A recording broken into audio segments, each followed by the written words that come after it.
Computer science videos here today to show you guys in this tutorial how to use Adobe Photoshop on a Mac computer. Tutorial 11, how to blend an image using outer glow. Without further ado, let us start the video. So in this tutorial, you need to have access to a Mac computer, the application Adobe Photoshop, and the project we have been working on, which is on screen, photo.psd. Let's just double click this, wait for that to open.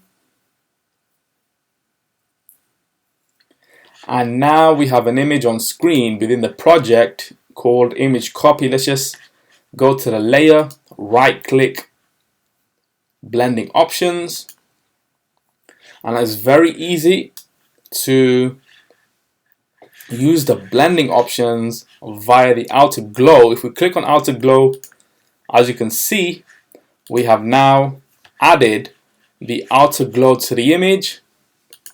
We can change the color to anything we require. However, let's just keep it the way it is.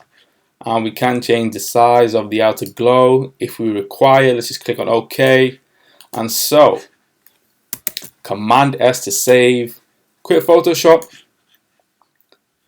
And so that's it for this video. I'll see you guys in the next tutorial. Thanks for now.